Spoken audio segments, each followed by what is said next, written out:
गौतम बुद्ध से जाने क्या मनोकामनाएं पूर्ण होती हैं।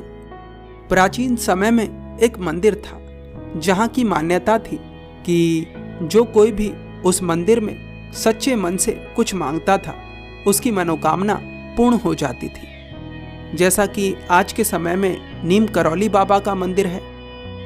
नीम करौली बाबा के मंदिर के बारे में बहुत सारी बातें हैं। जैसे स्टीव जॉब्स को वहाँ जाकर एक क्लैरिटी मिली और उसके बाद उनके जीवन के अंदर उपलब्धियाँ आईं। इसी तरह से मार्क जुकरबर्ग और बहुत से लोगों ने नीम करौली बाबा मंदिर की महिमा का बखान किया है। तो क्या वास्तव में कहीं पर कोई मनोकामना मांगने से वह पूर्ण हो जाती है? क्या इस तरह के चमत्कार संभव हैं? एक बार किसी बौद्ध भिक्षु से कोई पूछता है कि बुद्ध के अनुसार मनोकामनाएं पूर्ण कैसे होती हैं, क्योंकि ऐसी बहुत सारी कहानियां हैं जहां पर लोगों की मनोकामनाएं किसी मंदिर में जाकर किसी ईश्वर के आगे प्रार्थना करने पर पूर्ण हुई हैं। और लाखों लोगों का इस बात पर विश्वास है कि किसी मंदिर में जाकर, किसी धाम पर जाकर मनोकामनाएं पूर्ण होती हैं। तो कृपा कर आप हमें समझाएं कि बुद्ध ने मनोकामनाओं के बारे में क्या कहा है और क्या वास्तव में मनोकामनाएं पूर्ण हो सकती हैं।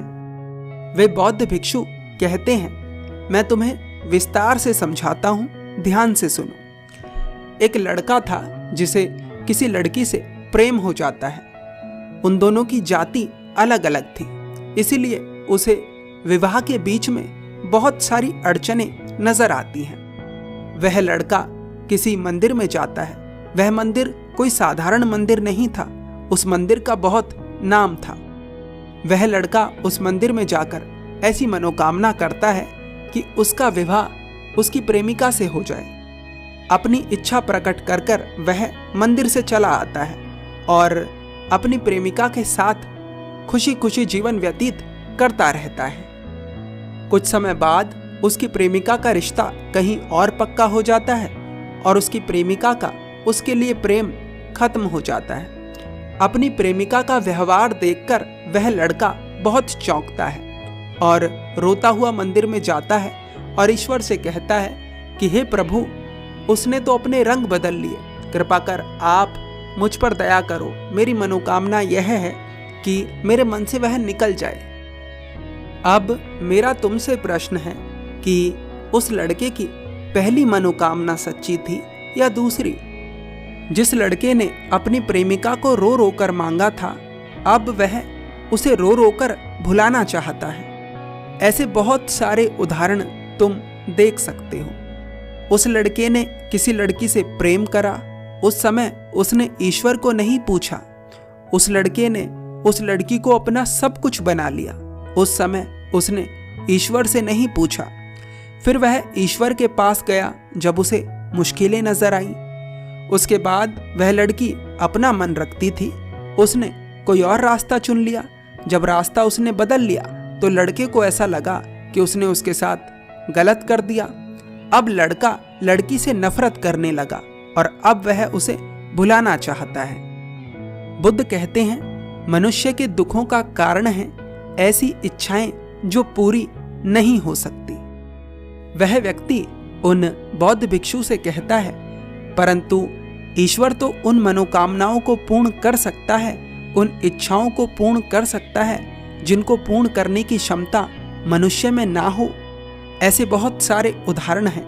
भक्त प्रहलाद के लिए ईश्वर खंबा फाड़ कर बाहर आ गए थे, तो ईश्वर के लिए तो सब कुछ संभव है। वे बौद्ध भिक्षु कहते हैं, यदि तुम ईश्वर और भक्ति के बारे में बात कर ही रहे हो तो मुझे सच बताना, कितने लोग वास्तव में भक्त होते हैं? क्या वह लड़का भक्त था जिसने उस लड़की को मांगा था? क्या वह वास्तव में भक्त था या फिर वह सिर्फ एक लालची था जो सिर्फ ईश्वर के द्वारा अपना लालच पूरा करना चाहता था? तुम्हारा मन तो लालची है, लेकिन तुम परिणाम एक भक्त वाले चाहते हो। यह संभव नहीं है। लाखों लोग मंदिरों में जाते हैं, कितने लोगों की मनोकामनाएं पूर्ण होती हैं? तुम बताओ। बुद्ध कहते हैं, मनोकामना कभी पूर्ण नहीं होती। मनोकामना का अर्थ है मन की कामना। मन एक असत्य है, और अगर मन असत्य है तो उसकी कामना भी असत्य होगी, और जो सत्य ही नहीं है उसके पूर्ण होने का तो सवाल ही पैदा नहीं है। यदि कुछ सत्य होता है तो वह है दृढ़ निश्चय, दृढ़ संकल्प। ईश्वर भी उन्हीं लोगों की सहायता करते हैं जो दृढ़ संकल्पी होते हैं, दृढ़ निश्चयी होते हैं। यदि कोई व्यक्ति अपने घर में बैठकर ऐसी मनोकामना करे कि मुझे आत्मज्ञान हो जाए, तो कोई भी शक्ति उसे आत्मज्ञान नहीं करा सकती जब तक कि वह ध्यान साधना में संलग्न ना हो। मनोकामना मांगने वाला व्यक्ति आलसी है। मनोकामना मांगने वाला व्यक्ति सत्य से बचने का प्रयास कर रहा है। वे बौद्ध भिक्षु उस व्यक्ति से कहते हैं, ऐसा क्यों होता है कि लाखों लोग किसी मंदिर में जाकर मनोकामनाएं मांगते हैं, लेकिन केवल कुछ लोगों की ही मनोकामनाएं पूर्ण होती हैं? ऐसा क्यों होता है? ऐसा इसलिए होता है क्योंकि वे कुछ लोग दृढ़ संकल्पी होते हैं। वे जानते हैं कि करना क्या है।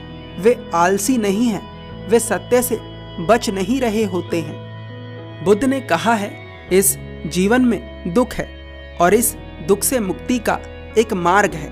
अगर कोई व्यक्ति उस मार्ग पर चले ही ना और ऐसी मनोकामना मांगे कि मेरा दुख समाप्त हो जाए, तो ऐसा नहीं हो सकता।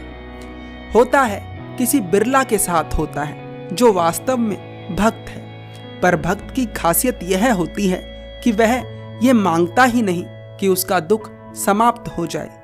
भक्त कुछ मांगता ही नहीं।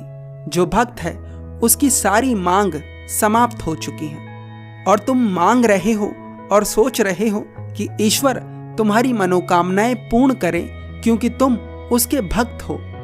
तुम ईश्वर के सामने उसी को मूर्ख बनाने का कार्य कर रहे हो, उसकी झूठी भक्ति दिखाकर। मनुष्य पहले कर्म करता है, और जब उस कर्म के फल उसके सामने आते हैं तो वह झूठी भक्ति में लग जाता है, और जब ईश्वर उसकी मनोकामना नहीं पूरी करता, उसका दुख समाप्त नहीं करता, तो वह ईश्वर से ही शत्रुता ले लेता है। वह ईश्वर से ही नफरत करने लग जाता है। नहीं, मांगने से कुछ नहीं मिलता। तुम्हें वही मिलता है जिसके लिए तुमने कर्म किया हुआ है या फिर कर रहे हो। इसके अतिरिक्त तुम्हें कुछ नहीं मिलेगा। तुम झूठी आस रख सकते हो कि ईश्वर तुम्हारी मनोकामनाएं पूर्ण कर दे, लेकिन ईश्वर भक्तों की मनोकामनाएं पूर्ण करता है, झूठों की नहीं। और वैसे भी तुम तो ईश्वर को लालच देकर अपनी मनोकामनाएं पूर्ण करवाना चाहते हो। क्या ईश्वर लालची है जो तुम्हारे लालच में फंस जाएगा? नहीं, व्यर्थ की मनोकामनाएं मत पालो। अपने कर्मों को सुधारो, अपने कर्मों को सुधारो, फिर ईश्वर भी तुम्हारा साथ देगा, फिर ये पूरा ब्रह्मांड तुम्हारा साथ देगा। अपने कर्मों को सुधारो, वही परिणाम बनकर तुम्हारे जीवन में आने वाले हैं। मंदिरों की भीड़ बढ़ रही है, कम नहीं हो रही है। इसके पीछे का कारण यह है कि लोगों ने कर्म तो कर दिए हैं, अब वे फल से बचना चाहते हैं। नहीं, ईश्वर तुम्हारा इस पाप में साथ नहीं देगा, ये बात स्पष्ट है। मंदिर जाना गलत नहीं है, भक्ति करना भी गलत नहीं है, लेकिन बिना मनोकामना के जाओ, बिना मनोकामना के भक्ति करो, अगर वास्तव में क्षमता है तो।